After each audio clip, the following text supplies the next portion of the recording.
Tough loss, led for a majority of the game, and give Tulane a lot of credit. They fought back, they didn't quit. They made more winning plays at the end. We got to do a better job of getting us better looks in the last couple of minutes. We need a basket to stretch it. They stuck with it and figured out how to win. So credit to them. We got to bounce back this weekend. Coach, what were some of the challenges down the stretch offensively to get this going? They do some. Their switching also affected us and made us stagnant a little bit. We felt comfortable with the ball in Smurf's hands, and he was obviously making good reads and good plays. And I'll have to go back and watch. I felt we got some looks there that we just, we didn't throw in that maybe we normally make. And again, you got to credit Tulane for that. Did you feel like fatigue was a factor at all? I know you guys have been shorthanded for a while. No, I didn't think so. Yeah, we're shorthanded. We were tired. Guys played hard. Guys really competed. It's just one of those things. They just made a few more plays at the end. I credit them for that. What happened with Primo and kind of what's his outlook on forward? I would expect him to play Saturday. Just foot. He's been dealing with it. It's not necessarily new. He's been playing hurt for a couple games, and it's getting to the point where we need to give him a couple extra days so that he gets back to being him. I would expect him Saturday. How do you sort of have to adjust the offense, or what happens to make up for that absence? If he doesn't play? Like in a game like today, how did you guys approach it? No, I thought our guys did a great job. Again, they play a little bit of a slower tempo, and not slower tempo, but the way they guard can create some longer possessions, and they just made more plays and stuck with it longer than. Again, they were just able to make some more plays down the stretch than we were able to make, and we had to throw one more in to win the game. What was it that allowed Marcus to get going to the extent that he did? He's been playing great. I wouldn't even. I know he scored 28, but he's been playing at that kind of level. He's a really good player, and he's going to be a good player for us for a long time.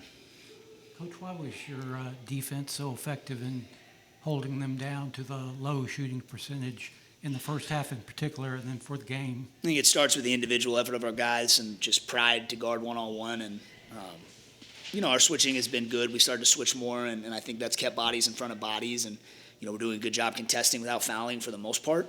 The second half they got a little bit more aggressive. We got to look and see kind of what happened there and why they were able to maybe get downhill a little bit more. But you said the main thing was kind of pride and just... Yeah, mentality to get stops for sure. I think we've grown in that area over the last week. Coach, what have you learned about this team going through the challenge of having some guys out in recent weeks and having to play the kind of rotation you have? Yeah, listen, we got a tough team, and tonight certainly is it's a bummer. They had great preparation. We have a lot of respect for Tulane. They're a really good team, and to kind of give that lead up at the end when they played so well is too bad, man. They were right there to win the game, and again, you got to give Tulane a lot of credit, but certainly we're moving in the right direction. I know you like to play fast. Do you have to sort of alter and reevaluate that when you have maybe a 7-man rotation in some games? We still want to push it opportunistically. We had 15 points on fast break, so that's 25% of our scoring came from that tonight. So I think we still want to push it, but yeah, we certainly have to be smart and not take quick ones that aren't good shots. Is there a chance of seeing either Jaquan Scott or Skywicks back this year? What's the outlook there? No, they will not be back this year. And then with Mo and Paul Lewis, are those injury situations? Yeah, and they each have the flu, so that's why they weren't here tonight. So they're both banged up and done for the year, but they were also sick, so that's why they weren't here tonight. Are Sky and Jaquan injury related, or is that something else? No, something else.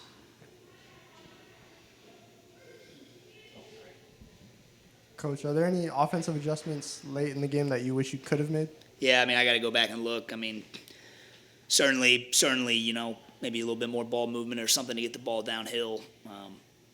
Again, I have to go back and watch it before I answer that properly. Was the decision to kind of play keep away late, was that planned, or was that just because of Tulane's focus on Millender?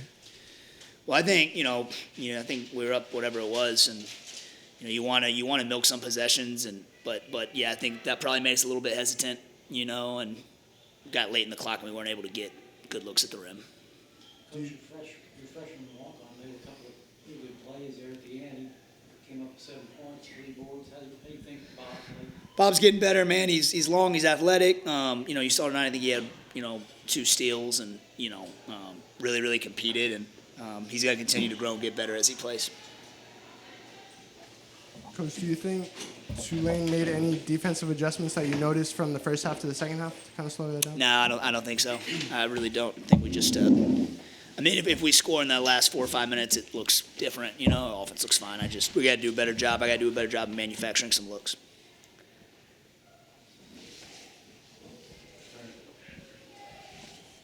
Marcus, what did you see down the stretch that sort of allowed Tulane to make this comeback? How would you summarize the way this game played out down the end? I mean, down the stretch, we just didn't buy into getting stops. We slowed down our offense a little bit. We just didn't score, I think, in the last three minutes or something like that.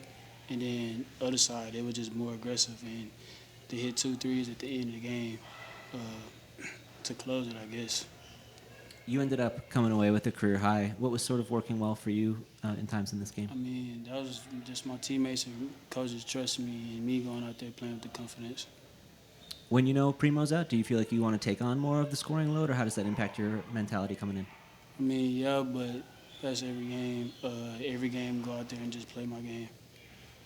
You guys have played a pretty tight rotation. What has the challenge been like physically holding up, just from a fatigue perspective? Say that again? Just with the tight rotation you guys have been playing, and again today, playing a lot of minutes, what's it been like kind of holding up physically? How has that challenge been for you?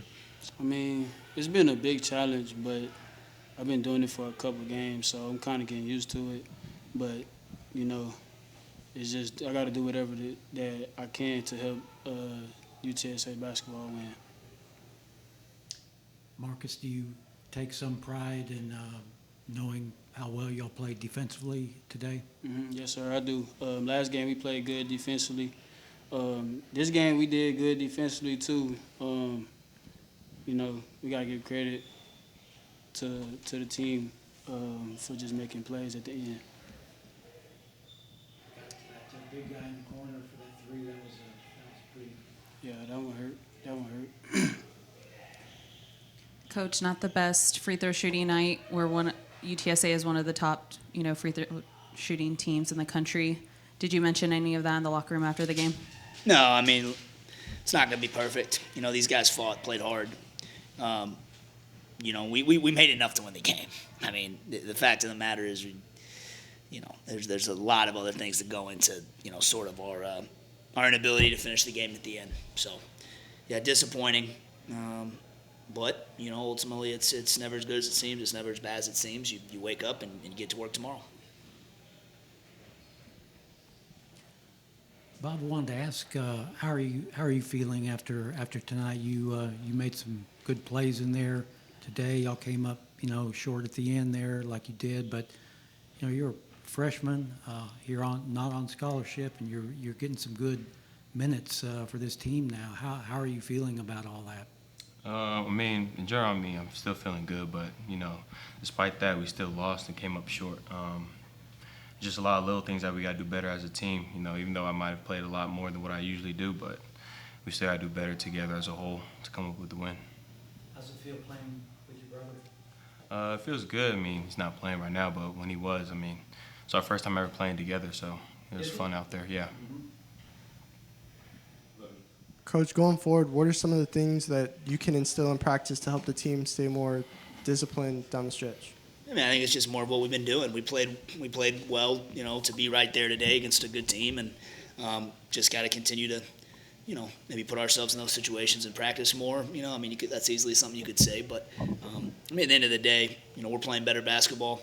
1 point here, If we get a stop there at the end, it's a completely different feeling, and you're feeling good. So that's the funny thing about basketball. We get a chance to come out here in 72 hours and then play in front of our crowd again, who was great tonight, and get an opportunity to get back on the winning side. Thank you, guys. Thanks. Thank you.